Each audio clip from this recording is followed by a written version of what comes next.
Welcome to the road to success. Getting off in the next exit where you're trying to get a job or get that promotion or even stay in a company. We're going to talk today in this course how to close the gaps between what you want versus what you're getting. Did you know that 80% of employees hate their jobs and fail to reach their potential success? Did you know that many hard workers fail because they aren't working in their passion? Did you know that decision makers may see red lights in you that derail your potential, even though you may not be aware of those red lights? Imagine if you could, and understand your red lights, to get help from others, to help you succeed. Now, you don't have to imagine it. This course will discuss red lights and how to get decision makers to help your success. A little review. We're talking about in the center of the strategic career roadmap. Notice from the bottom we have passion, vision, and red lights. Prior courses talked about your passion. That's what you really want to do. Vision is how does it look like in the real world? I may want to be a professional golfer, but if I don't play that well in golf, I probably need to pick a different passion that I can actually accomplish and get paid for it. On the right-hand side, we're looking at product development, marketing, and sales. Every business is divided in these three major functions. Everything else is a support organization.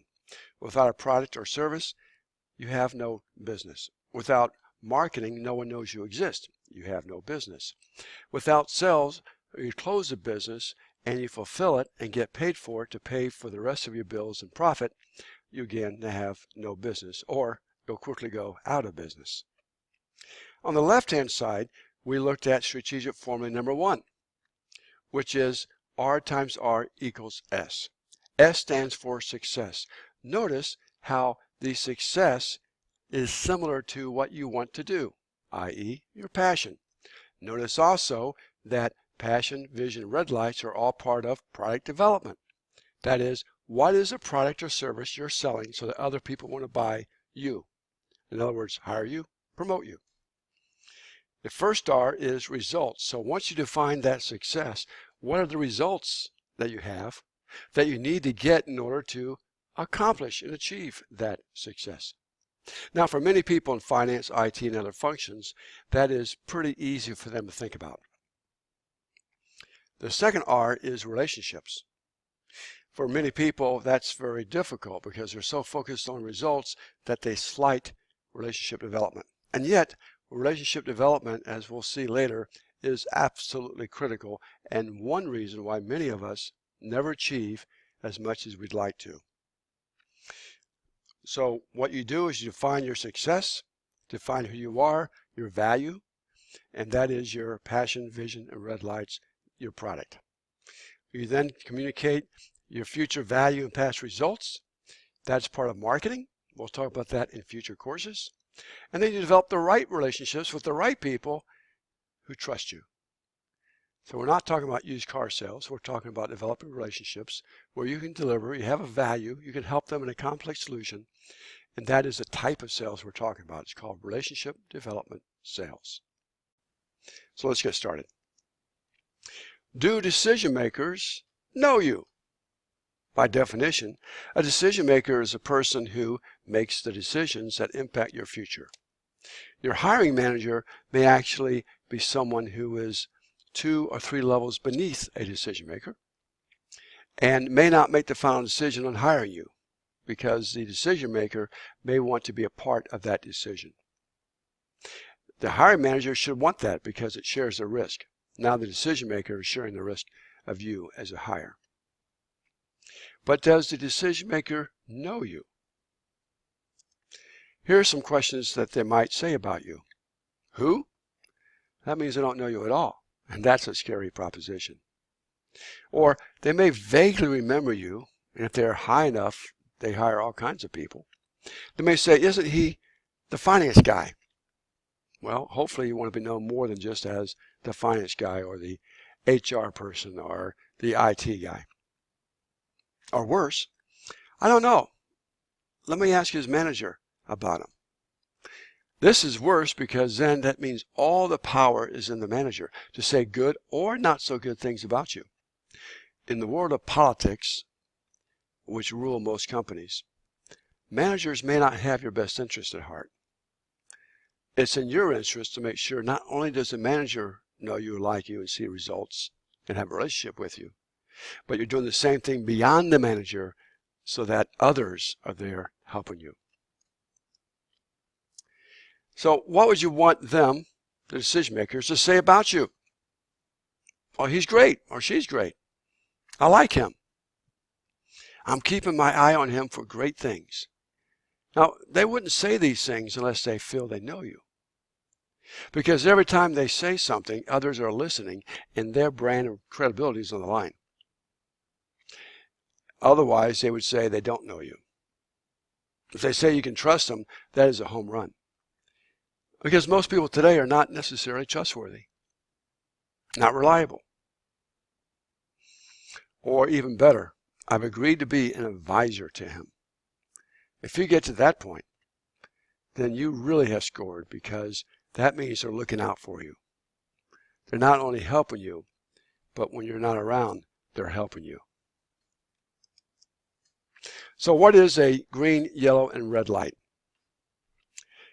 A yellow light means you can move forward towards your passion and your vision. In other words, your career success of what you want to do.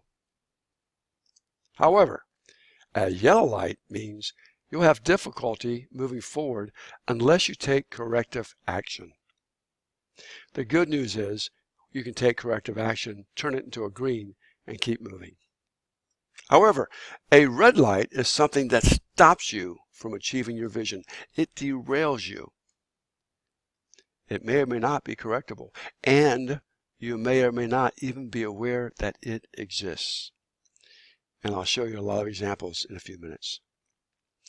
If it's not correctable, you have to ask the question, then why are you staying with the manager, the division, the company, where you are? Find one that fits who you are so that what they think is red light is different and fits better with you. Now, the three types of red lights. Type 1 is a passion and vision mismatch with reality. Now, I mentioned that before, but one example is if I want to be a professional golfer and I can't play golf, then obviously there's a mismatch. No one's going to pay me to play professional golf, so I need to find a different passion, a different vision, that is, how the passion, the desire works out in the real world, where they will pay me for that. Type 2 is the perception of others that who you are does not match who you need to be in their eyes. In other words, perception is reality by the perceiver. Now, in companies, the danger to you is if no one knows you, then any one person can say whatever they want about you, and others will simply believe them, and that is now their perception of you, even though they've never met you. Which is why relationship development is critical. Type 3. It's simply an excuse not to hire you or promote you. So you'll see some examples in a few minutes, but very often companies see things they don't like, or politically they see things that may be threatening to them. You may be so good, they're afraid that you'll take their job or get their promotion. That's the real world in business today. So sometimes they'll stab you in the back, they'll say things, and they may be true, and they may not be true. If there's enough yellow and red lights, they'll start there, because they don't need to make anything up. So this is a very important topic, and one reason why many people never achieve where they want to go. So here's some examples of lights, and I would be a little exaggerated here to make a point. I want to be an NBA basketball player, or even star, but I weigh 140 pounds. My age is 52. I'm only 6 feet tall, and I can't jump or shoot. Now, how many professional teams do you think would hire me? None. Why? Because it's obvious to them that I'm not a fit. The problem is I may be so passionate about wanting to play basketball, I don't care what they think. I insist upon it. Believe it or not, some people have that kind of exaggerated view of themselves and they don't compare it with reality. That's what vision is all about, to test what their passion is versus reality. Or I want to be a military jet fighter pilot, but I'm 7 feet tall. The problem 7 feet tall is I'm too big for the cockpit. And so by definition, I can't fly an airplane that was designed for a smaller person. I need glasses. Well, they need peripheral vision. You're in high stress, quick combat situations. If you depressurize in the cockpit, then all of a sudden those glasses may disappear as well. And then you're really in trouble. Have a heart murmur. It means you don't have the ability to pass the medical physical for flight. Not just in the military, but even commercial has flight physicals you have to pass in order to fly and get paid for it. So any of these would disqualify you. Again, no matter how passionate you are about wanting to be a jet fighter pilot, however you imagine you'd like to be there, and I used to do that. In fact, when I joined the Air Force, I would have loved to have flown jets. I worked with them, but I didn't get to pilot them. Or I want to be a Fortune 500 C-level executive, but I have no college education, no experience, no track record, and I'm not a team player. We say, well, there's no way you ever get that position. Here's a nuance I want to start to share with you. In general, that's true. But what if you're the founder of the company that turns out to be a Fortune 500, like Michael Dale, no college education. He was putting together PCs in his garage. He had no track record. And I don't know how much of a team player he was, but executives at that level usually aren't. And then you look at Bill Gates. Didn't graduate from Harvard, but had the same thing. And both of these gentlemen turned out to be C-level executives. You could also be a C-level executive of a private family-owned company just because you're born into that family. And none of these necessarily would be that important.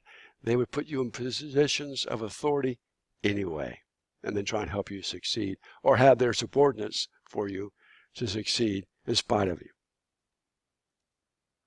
You want to be $1 million salesperson, but you're not a people person. You stay in the office, don't want to go out and meet and greet or network. You love to dress in cut-off jeans and flip-flops. Normally, none of these would work in corporate America. If you were selling into a law office, you have to be a suit, dressed just right, and a people person. And that means you're out of the office most of the time.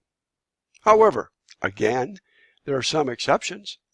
You could be an introvert who uses social media and creating product sales through the internet and make millions of dollars if you're fortunate. And you can dress however you'd like in that environment. And of course, you can stay at the office, you can stay at home. Doesn't matter where you are. So there are exceptions, but you have to look at who are you, what fits you, and what do you want to do, and do you have the right fit and are willing to make the right fit for the requirements of the company where you want to work. So let me give you some examples of reality versus perceptions. And there'll be a number of these, so I encourage you to take notes. The first one is a college degree. Believe it or not, World War II, people came out of the war and they became executives. Most of them didn't have college degrees. Today, it's hard to get ahead without a master's. So the question is, do you have to have a college degree? The answer is no.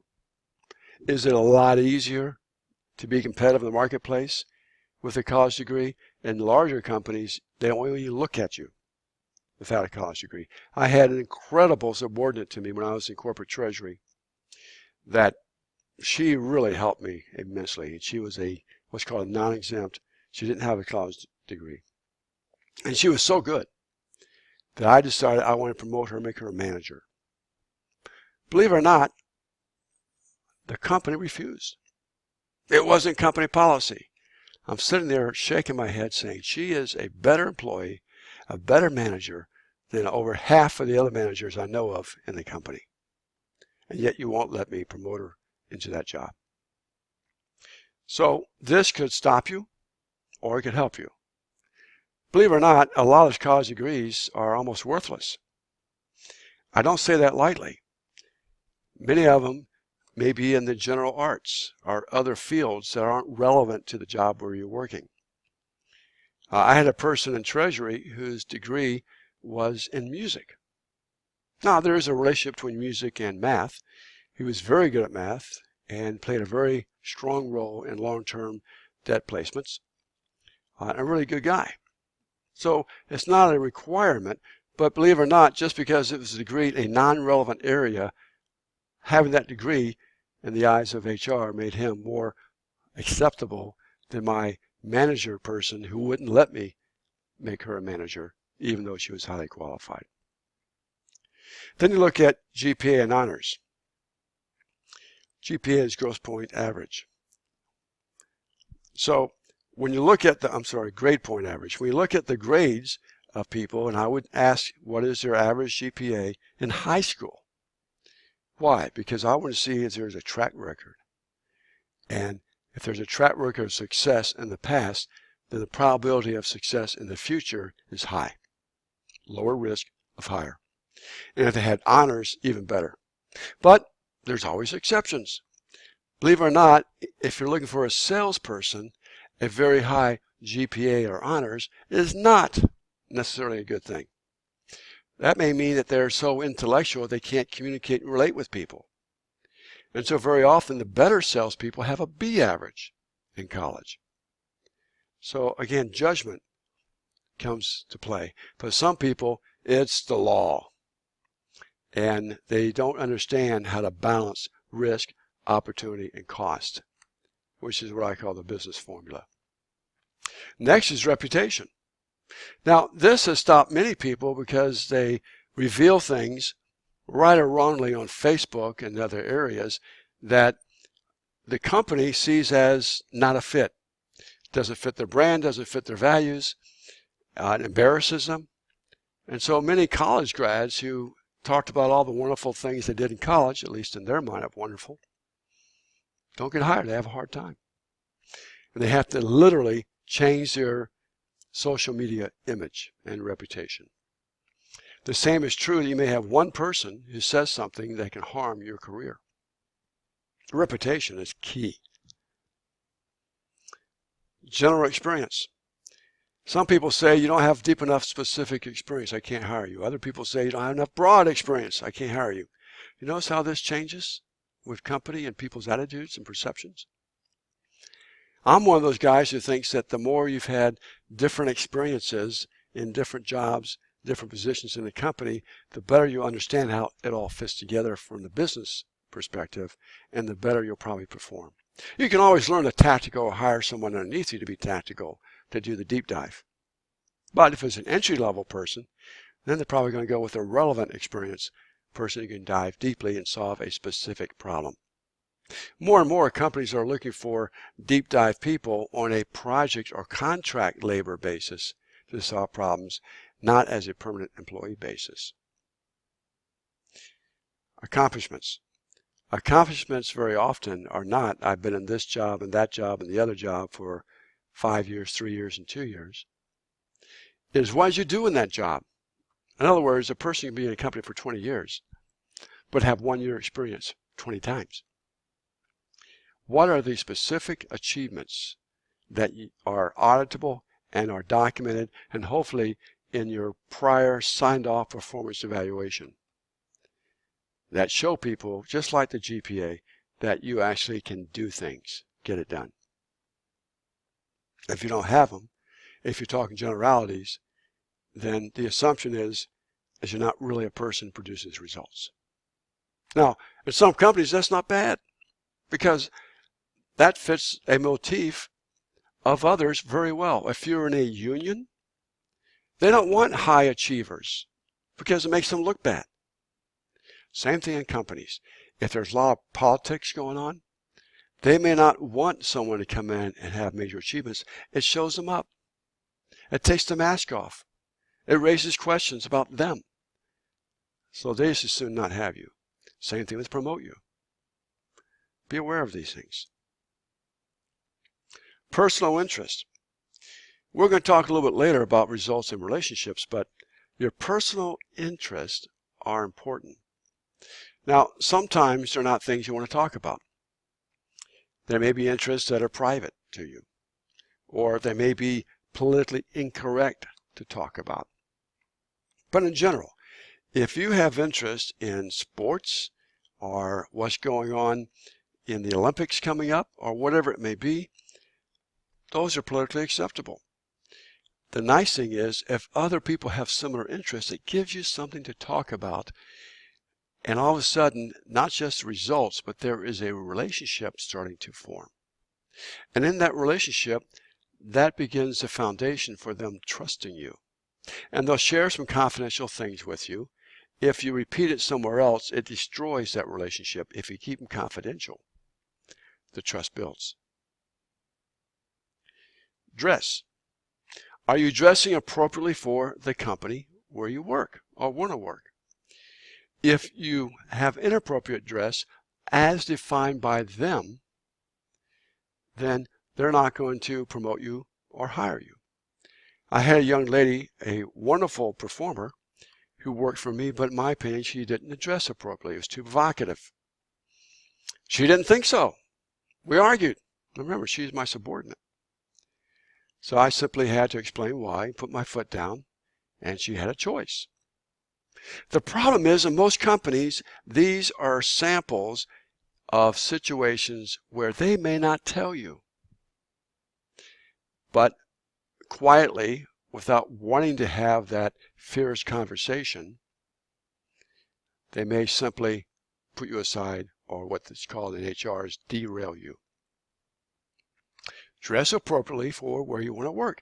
It is varied. So if I want blue jeans and flip-flops, San Jose in Silicon Valley. If I want to be in a three-piece suit, a law office in most big cities or banks. If I want to have khakis and a golf shirt, that may be appropriate in either manufacturing or in trucking. So what's real for one person and a red light for one company is not necessarily for the next company. Physical appearance. Now this is more of, do you groom yourself properly? Do you use deodorant? Do you brush your hair? Brush your teeth? I know that sounds gross, but believe it or not, some people are not really groomed well. Or some women may have too much makeup on, or they may be better off with a little more makeup on.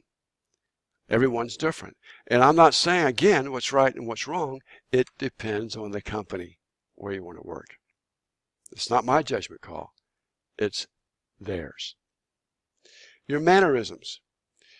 Those who have been around the world or those from other parts of the world know that Americans think that everything is defined by America, and in today's global economy, that's not the case.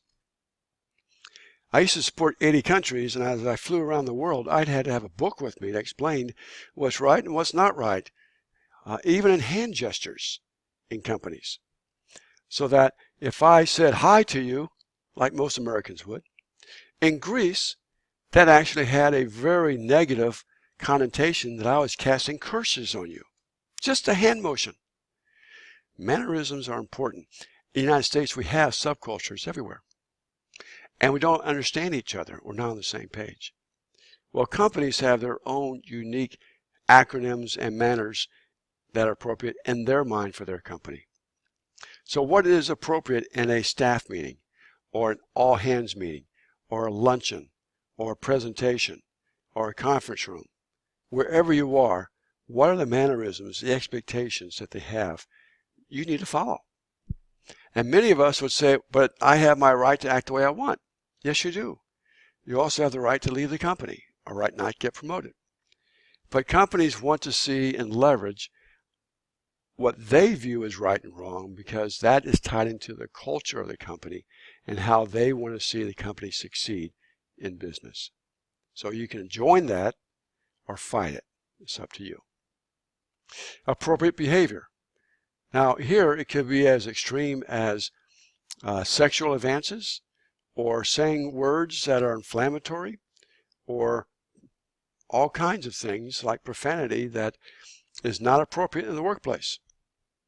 If you want to do that elsewhere and the company finds out about it, it's still not appropriate. So if they find it on your social media and your employee, that's a problem. And again, you may not know it, but you'll be cut off, derailed from opportunities you could have otherwise. Likable, personable. Now, many results-oriented people are not real likable and personable. Why is that? Well, they're so intense on getting things done, heads down, that they've really never learned a lot of the social skills and graces, and never learned the importance of relationships. It's not that they're bad people. It's just they're not balanced.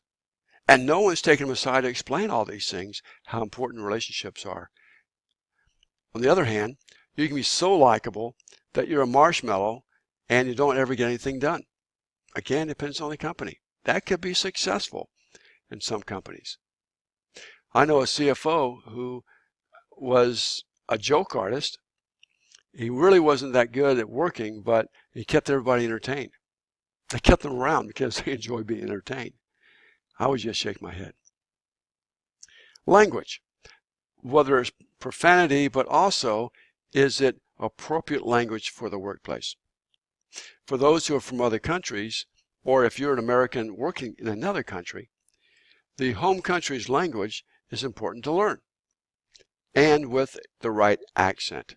So phase one, learn the language, but most people still won't understand you if your accent isn't clear. If you're in media in the United States, they have to teach these people in the news environment to speak in what's called Midwestern English. In other words, not the accent from the Deep South or New York or Boston or other places, but an accent that is pretty much neutral, that everybody can understand.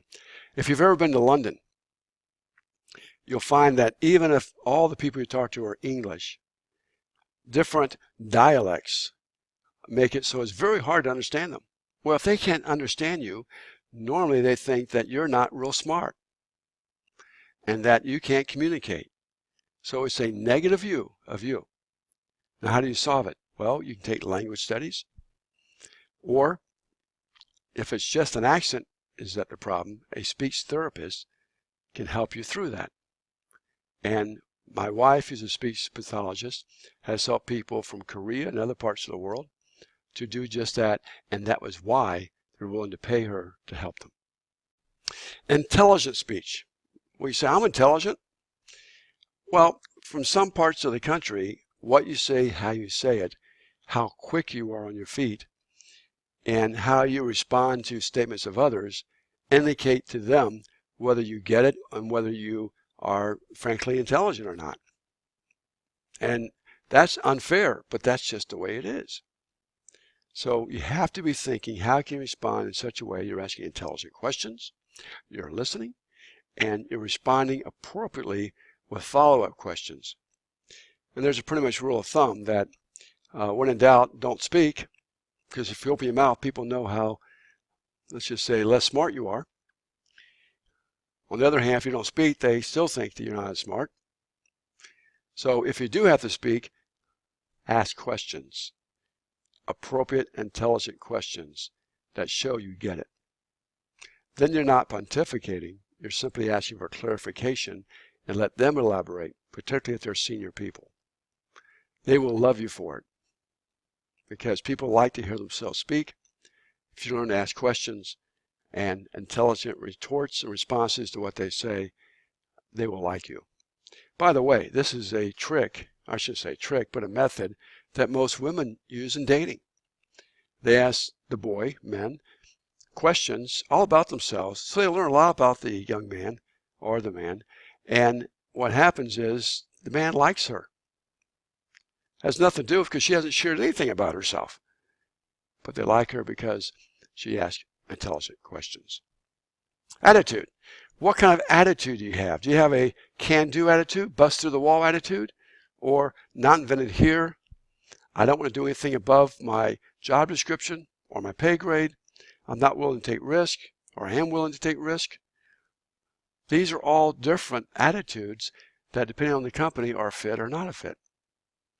There are things that I do as a company that are absolutely mind-blowing and helpful to other people. But not everybody wants it. So I have to use the same rules I'm teaching you for myself and my company as we try and help people who may choose to want to be helped, may not. Your life outlook. Are you a glasses half empty or glasses half full kind of person? Are you looking at the long term or are you looking at the short term? Are you looking strategically or are you looking at tactically? Different viewpoints. Not necessarily any of them are wrong. It's just that some positions you need certain types of outlook to be successful. Generally, if you look at the outlook of the top executives, that's the outlook you need to have to be successful in that specific company. Or how about self versus team? I love this one. Everything in companies today is all about team, team, team. Are you a team player?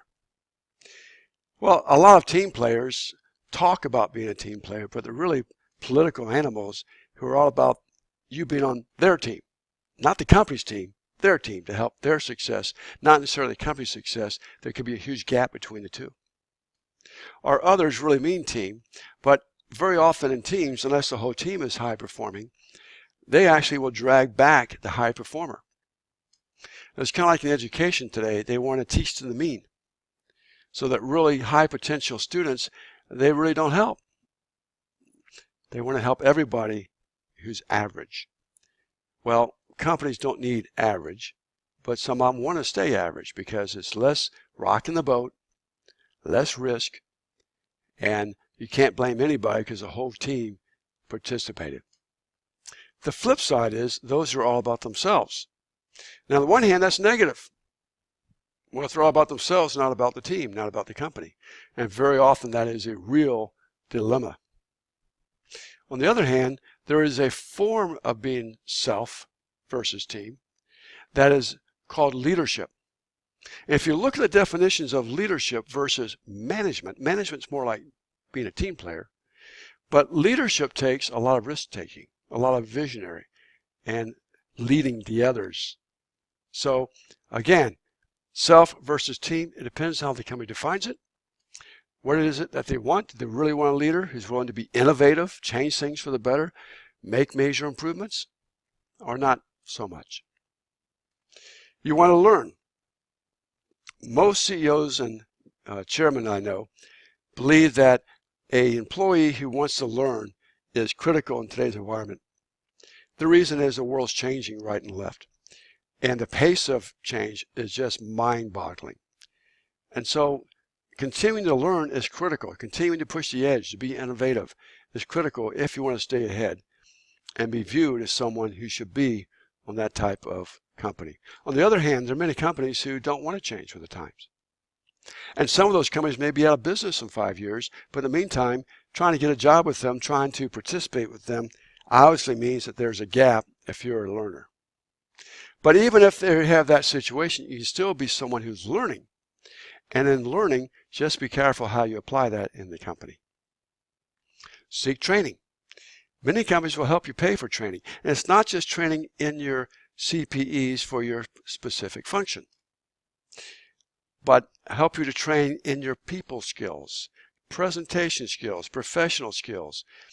Help you to understand how you can learn to develop relationships and mingle, because they see the total value of you as an employee increasing as they invest in you, and they may be willing to pay for it. On the other hand, they may not have the money to pay for it, but when you look at these, you can look at deciding what you should pay for to invest in yourself so that you become more marketable. Ask good questions. I alluded to this earlier, but the same thing is critical. Can you ask good questions, or are you all about making a point, winning the argument?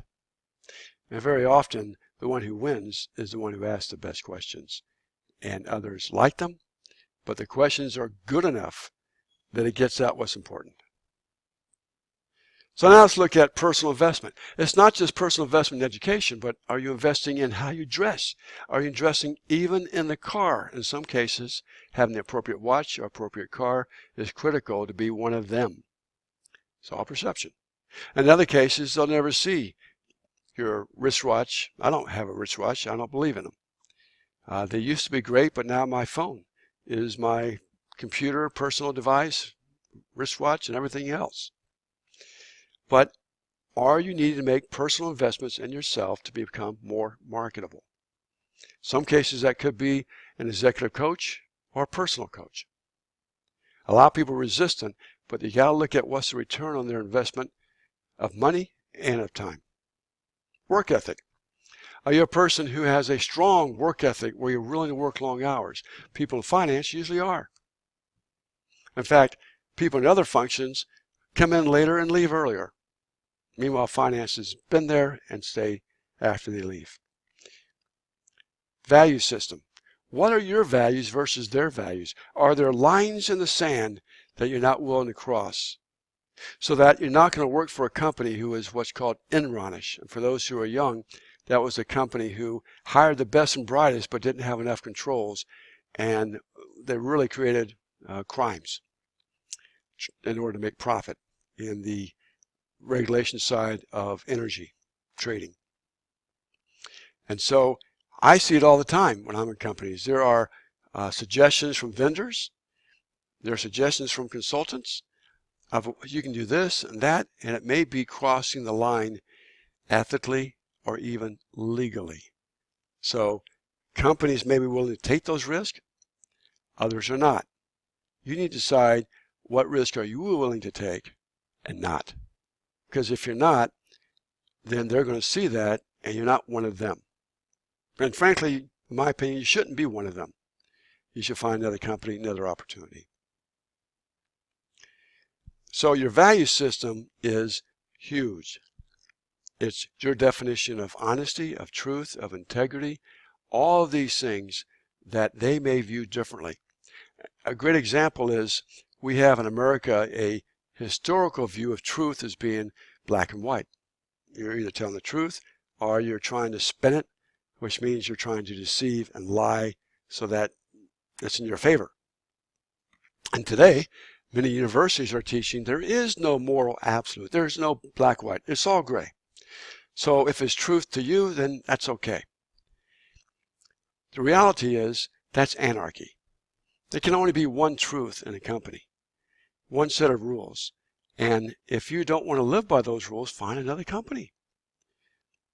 So you may say that what's right for you is okay and what's right for me is okay, but in reality, we can't both say that I had the right to harm each other, because then if you try and harm me, I'm going to claim foul. And that leads to anarchy as well. Health. Now, when you look at health, this is a balance equation. The balance equation talks about if you're not healthy, but you're brilliant, you're innovative, you're a high performer, the risk of your poor health is outweighed by the opportunity and the lower costs of keeping you around and even promoting you.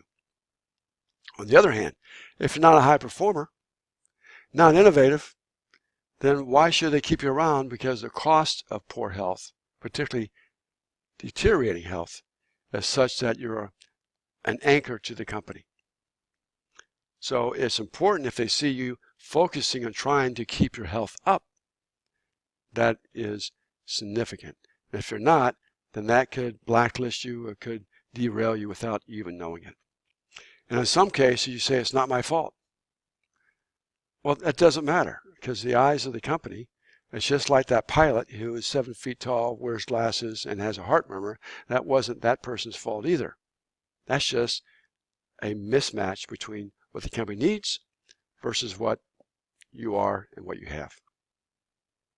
Trustworthy. I mentioned that briefly earlier, but trust is key.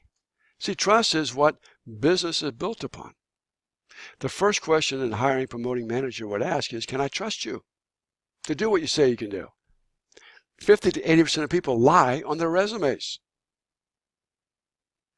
which is why a lot of people don't get jobs, don't get promoted, because when they found out, then they're blackballed. And this is not just in business. You've probably heard about coaches and others in places of high office that later, years later, they were found to have lied, making statements that were untrue in their resume, and they're fired at that point in time.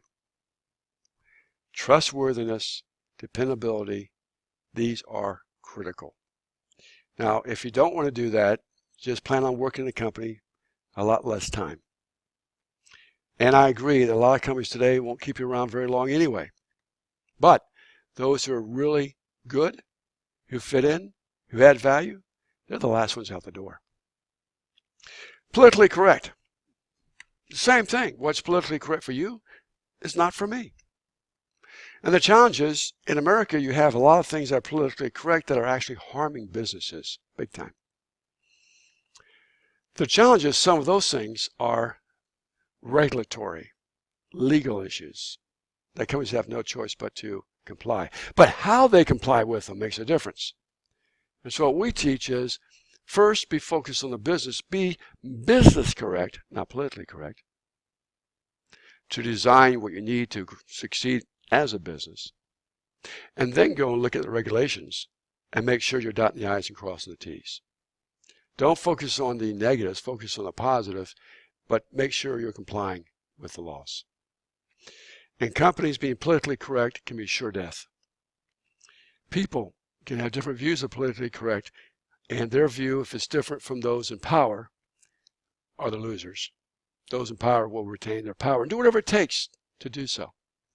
So be aware of it, and many people in finance are not aware of the political games that are played. One example is a friend of mine, CIO of a company.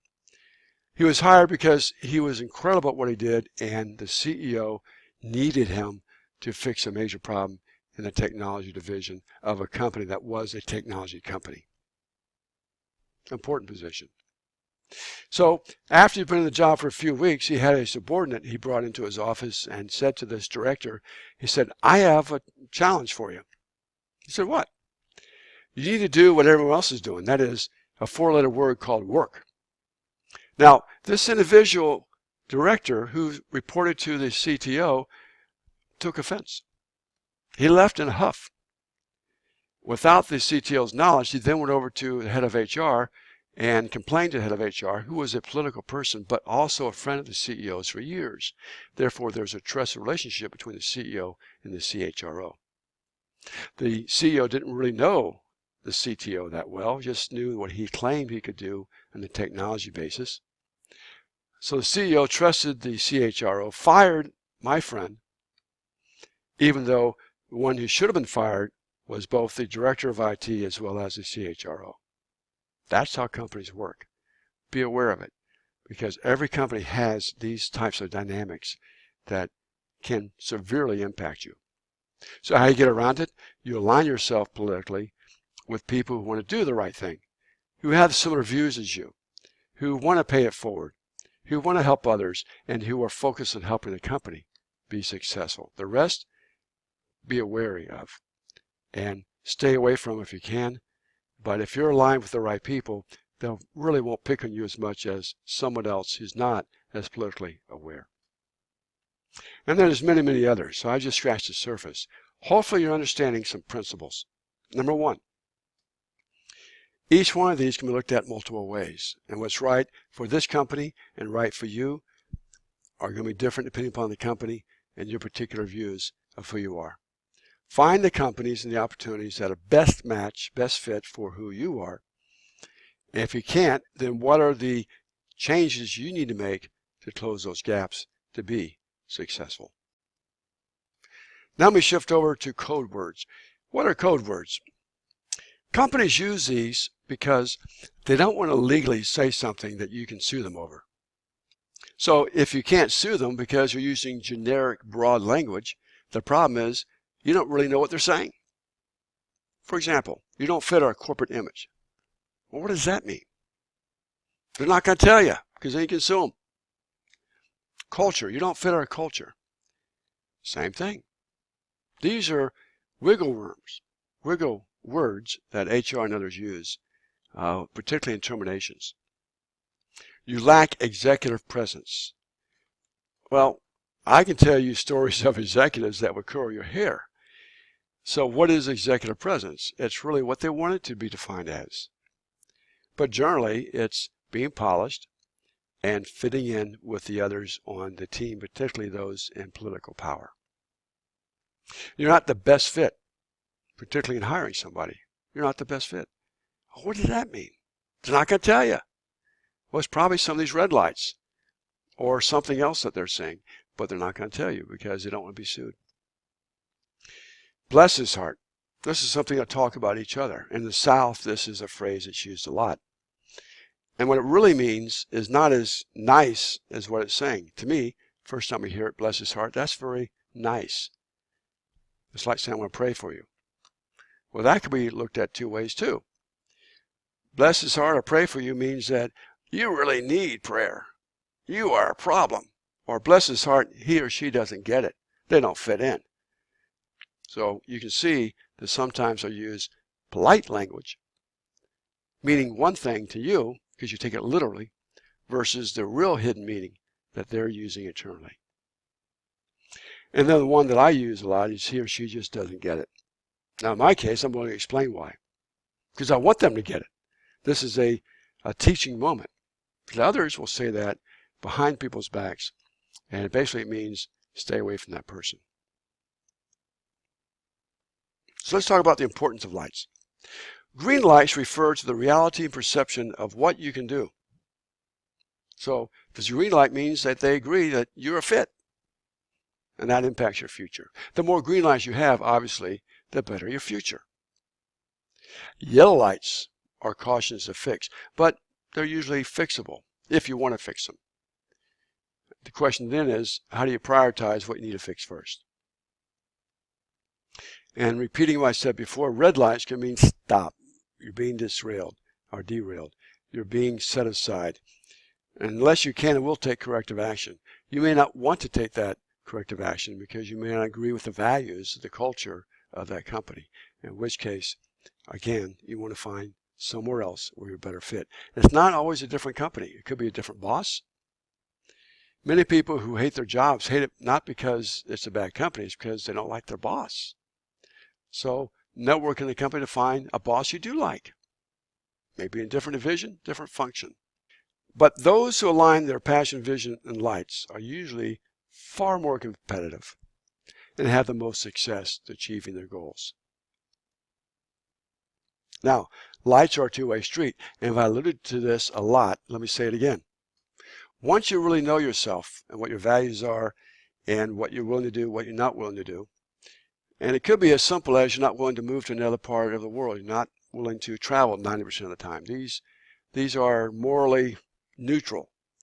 But in your own total success as a parent and someone raised in a family or married to somebody, you may want to choose a job versus something else, turn down jobs for legitimate reasons to you, but they may be wrong reasons from a corporate standpoint.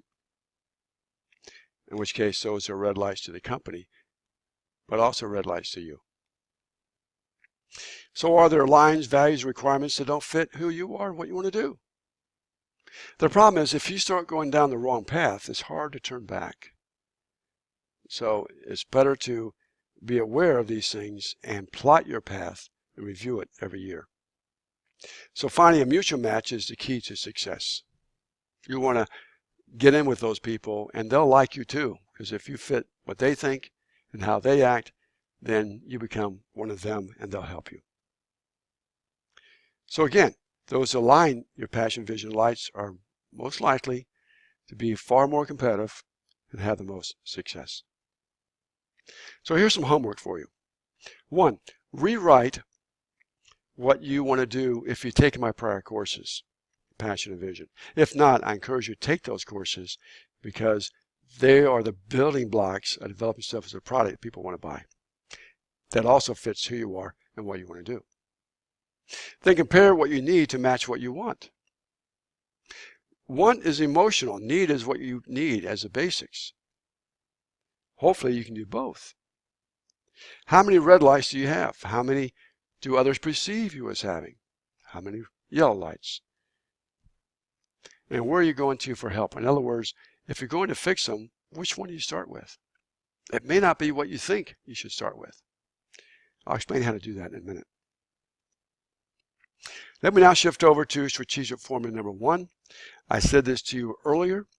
How well are you competing in your job with your definition of success, your definition of the results and relationships to get there? Notice the math formula is R times R equals S. So if you're a 10, scale of 1 to 10 in results, you're a classic, wonderful finance person or IT person or operations, but not so good on the relationship side because you're working so hard, you don't have time for relationships. So your score is 10 times 1 equals 10. Or you may be that person that the results people call a brown noser who's always talking to other people and never seem to be working, but people really like them. And often they get promoted around you. Why? Because relationships equals trust, and very often they do get promoted around those who are the most productive, but haven't learned to add the relationship dimension. But notice, those who have learned to balance it, results and relationships, have a much higher score. Even if you have a 5 on each, 5 times 5 is 25, you're still further ahead. I know it sounds strange, but in real life, take this and see what you're finding that really happens out there. This level is all about you. You define your success, and you define the results and relationships you need to get there. And again, many people, you have to start here as a beginning. But now we're going to shift gears. We're going to go to strategic formula number 2. This is about them, not about you. Them being 3 people. First and foremost is the decision maker. Decision maker may be several layers above, could be in a different division, it could be a different executive, all kinds of people who will ultimately are impacting your future, and they're there talking to each other about you. But they also have individually what they call trusted advisors.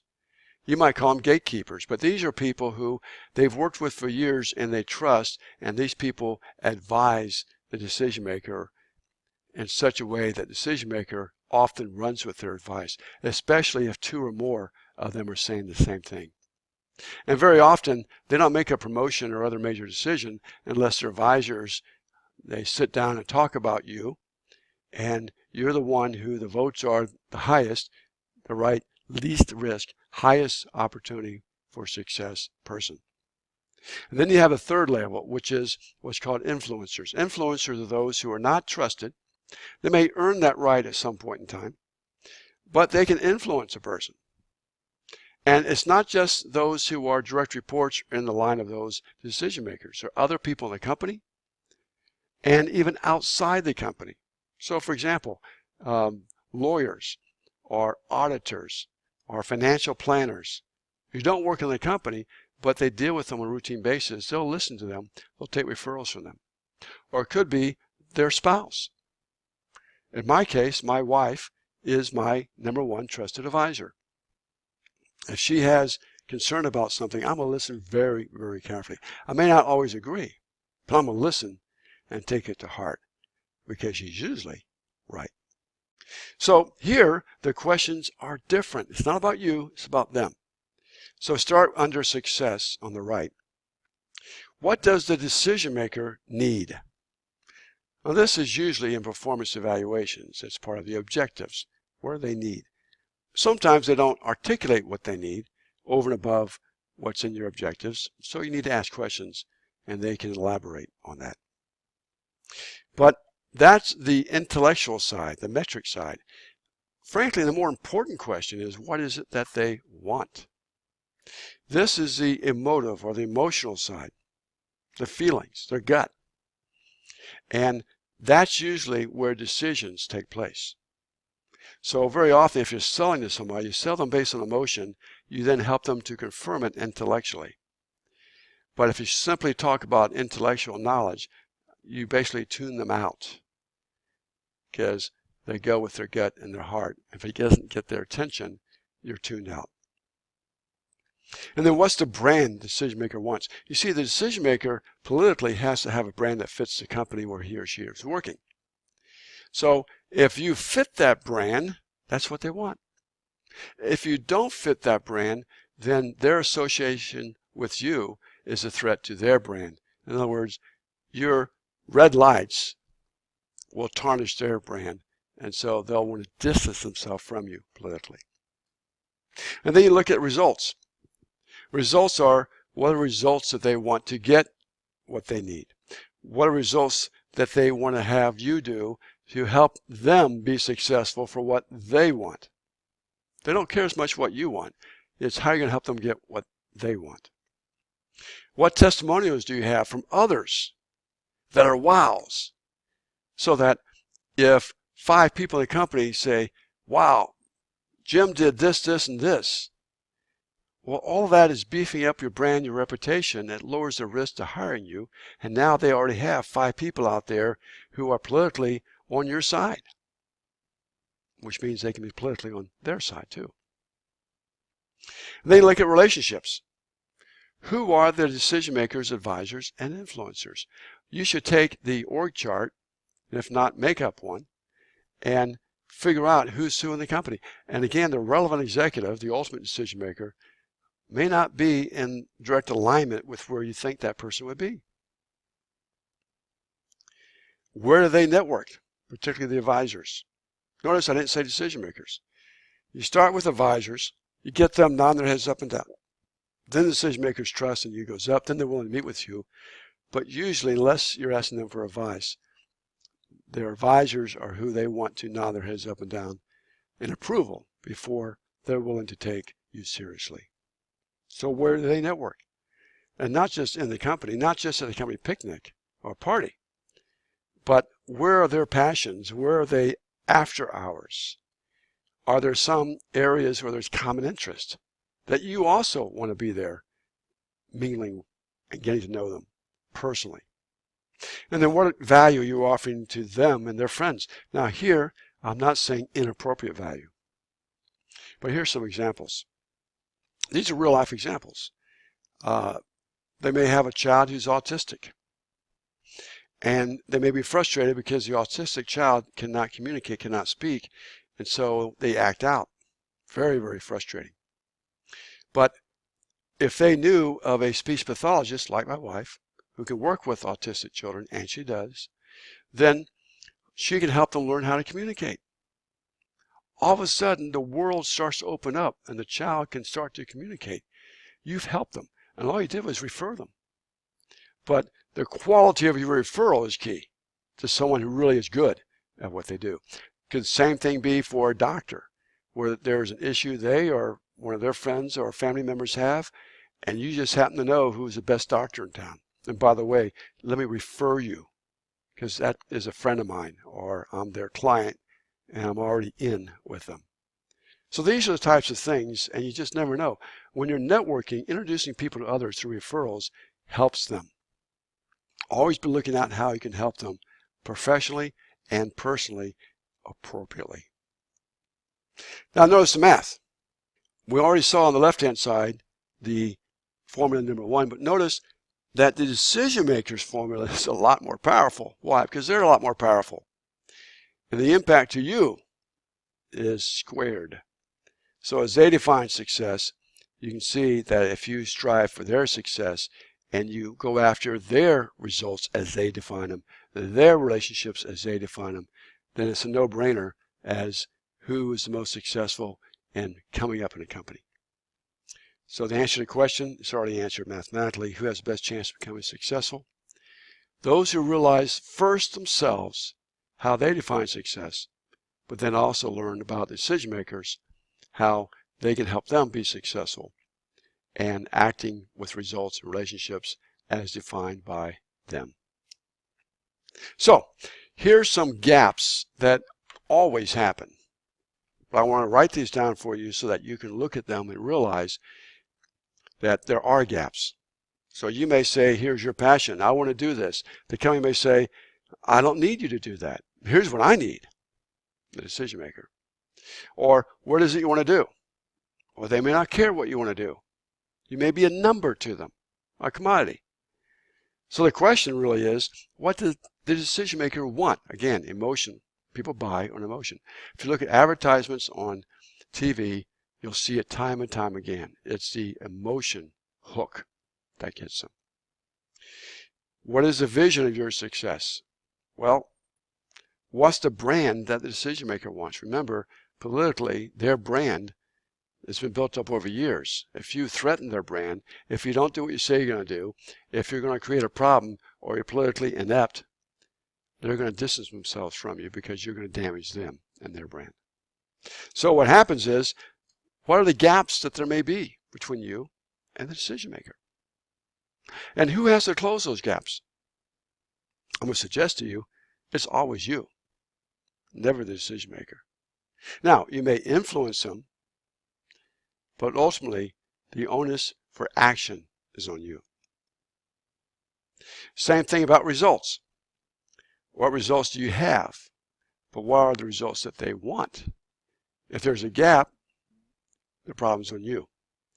And that gap may be fatal. What results do you need? What results do they need? What steps you need to take for success? What testimonials do you have? Because all these testimonials help them to tell others about how wonderful you are. And that not only helps you politically, but it also helps them for people to recognize how smart they are for helping you be more successful. And by the way, I may have had a role in you producing those testimonials and wows, which means you just built me up in the eyes of others. But again, there may be gaps. You have to think through these and address them. Kind of like red lights. If you don't fix them, they are red lights. And of course, finally, relationships. Who do you know who can help you? Well, who are the decision makers, advisors, and influencers? You may find most of your time in relationships are with peers who have little to no value politically in a company. You may have little to no interaction with decision makers, advisors, and influencers. So if you're spending all your time with your peers or others who aren't from that same area, you may be wasting your time, while others who are more politically astute are realizing they may even need to leave their prior friends. Why? Because the brand of those prior friends may actually not fit the decision maker, trusted advisors, and influencers. And therefore, you need to rebrand yourself. Not putting down those you are leaving, but you can't be all things to all people. There's a rule of thumb in financial planning that your financial wealth equals the average of the 5 people you spend the most time with. So who are these 5 people you're spending most of your time with? What's your brand and message to them? We'll talk more about that in marketing, which is a future course. Where these advisors network. And so if they're networking, what's your messaging to them when you speak to them? We're going to cover that in future courses. And how will you meet others who can help you? Again, future course, we'll talk about that in relationship development or sales. But part of that is what value are you offering to them or to their friends? And again, there's going to be gaps. We all have gaps. But each step you take in the right direction is a step most of your competition is not. And that helps you. Let me shift over to advisory programs. So what's the difference between an advisory program versus a mentoring program? Well, first, a mentoring program is usually company sponsored, and an executive takes somebody under their wing, and it's usually a very few high potential people because they don't have much time for anybody else. And they're usually looked at as, well, you mentor Sally or Sue or Sam, and we're going to look to you, executive, to make them successful. So the accountability and responsibility is now the executive. And the problem is they're not going to be really available a whole lot. And they may not be as open to suggestions that you make. Most people in today's environment who are executives don't have time to mentor. Because of corporate downsizing and delayering, they have a lot more work to do than they used to in times prior. And so mentoring often is in name only, but the reality never achieves the objectives of the company. There are other reasons for that. But an advisor is different. So an advisor, the accountability and responsibility is not them, but you, the one being advised. The availability is their availability. You have to make your availability to match theirs. And you'll see, especially once a month, once a quarter, max. And the openness is not their openness to you, but your openness to their advice.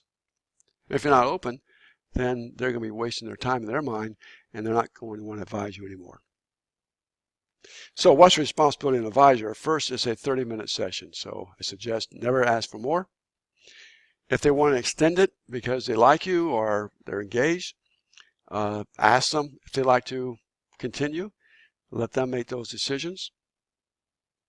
But what do? They're not accountable for you, but they are accountable to pontificate. In other words, share their experience and knowledge, understanding the business, the people, the politics, the opportunities. You can gain 20 years experience through these advisors. That took them 20 years, and you don't have to repeat. You can learn from them. And if you have multiple advisors in different areas of the company, you can skyrocket your understanding of the business and therefore your contribution to the business. But the advisor also is to hold you accountable. If you don't take what they suggest and run with it and do it, don't bother going back, because they're investing their time and energy in you. And if you don't appreciate it, then they're going to stop doing that and find someone else or just not do it with anybody. So how can you take advantage of advisors? Well, one, request help. Ask them.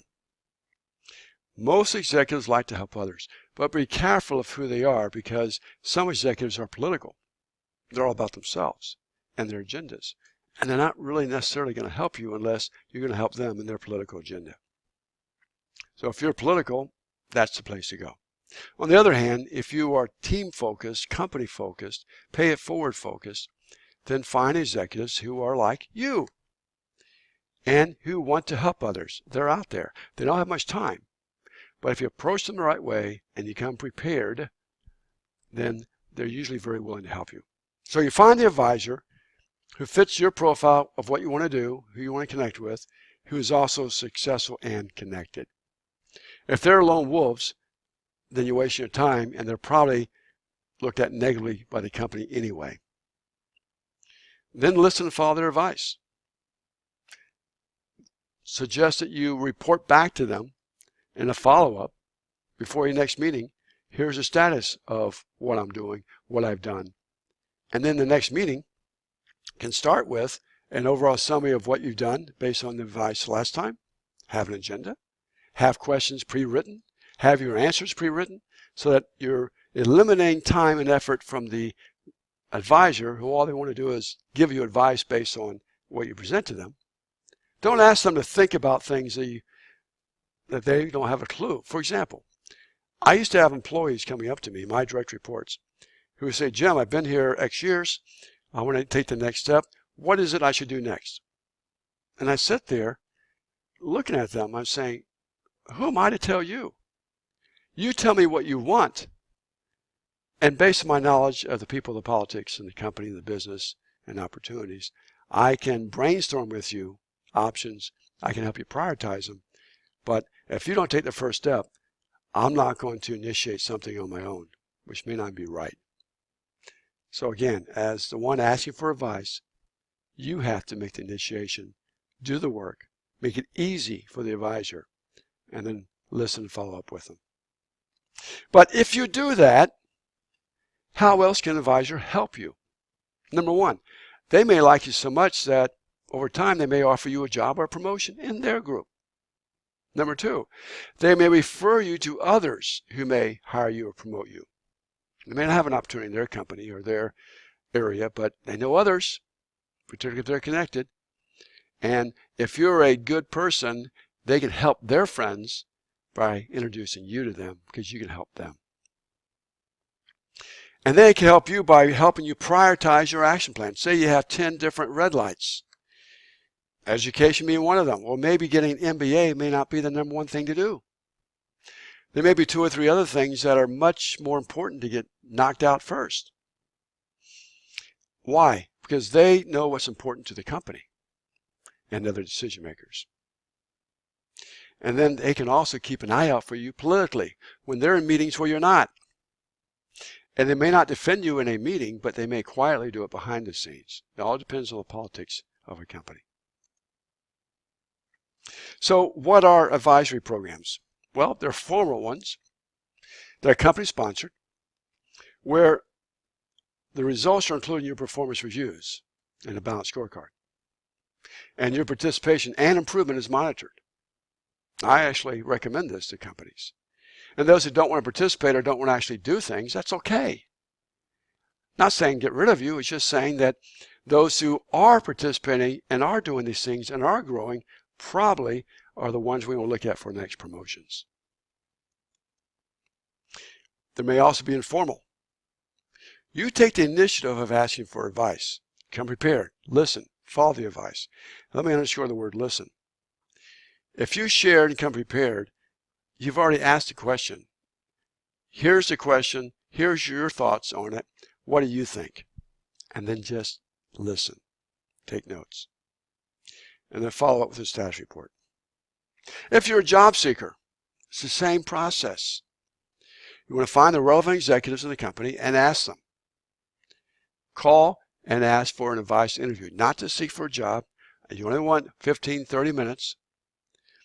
But they, if they like you, can give you advice, help you understand the industry, the opportunities, things that don't bother chasing. So for example, mergers and acquisitions is an area that really needs help from one of my companies, but they don't want the help. And even though they should want the help, they don't want the help. So I'm wasting my time pursuing them, unless I reactively stumble upon somebody who gets it. Refer you to others who may hire you, promote you, and they may want to hire you themselves. So what are the actions I recommend for you to take? Number one, review your red lights. And if you don't know what they are, have that discussion with advisors and others. Identify suspected gaps found through the secret formula number two.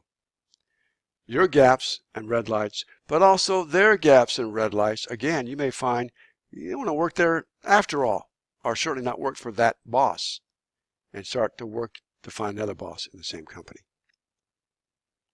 Ask for input from chosen advisors. Take the action based upon the advice. Keep them updated. This is important because in sales, it's called touches. It takes 6 touches for a sale. The more you can touch them in an appropriate way, I'm not talking about physical touch, I'm talking about communications. The more they have mind share and aware of who you are. They don't forget who you are between meetings. And again, they may be so busy traveling so much that maybe once a quarter or once a half a year. And ask for advice continually, regularly. They'll become either disinterested because you're not taking the advice, you're not running with it, or very interested because most people don't take advice and run with it, and you're the exception. And then review your status annually. So this is the real world. This is where the rubber meets the road in companies today. Make sure you're on track. You're doing all the right things to be successful, not just in your eyes, but in the eyes of the decision makers, trusted advisors, and influencers. So I come back to the overview where we just talked about red lights. And notice again on the right hand side that's product development. So by adding those 3 together, passion, vision, red lights, you now have hopefully developed a product that people like, want to buy, and see a need to buy. And now you're ready to go out and start to sell yourself. Oh, not yet. You have to develop the marketing messaging for others to get to know who you are in a way that not only do they get, but also they can share with others. Once you finish the marketing section, then you're ready to go out and network. Otherwise, you may make a huge mistake based on inadequate preparation, make bad first impressions. And in most cases, you get one shot. And it's very difficult to change a first impression. So the next course I recommend is called How You Can Help Others to Know Who You Are. And that is the beginning of learning about how to brand yourself, value proposition, stories. These are communication tools that everyone needs to focus on, and that most people in finance, IT, and operations don't, and wonder why their careers don't get to where they'd like to go. So I encourage you to take the next course. It'll be a while before I get it out. But I encourage you, go back in the meantime and go through this presentation again and make sure that you're doing all the right things to make sure that you, as a product and service, are the best you can be so that others want to buy, that is, hire and promote you.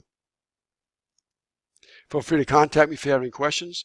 Thank you very much for attending and have a wonderful day.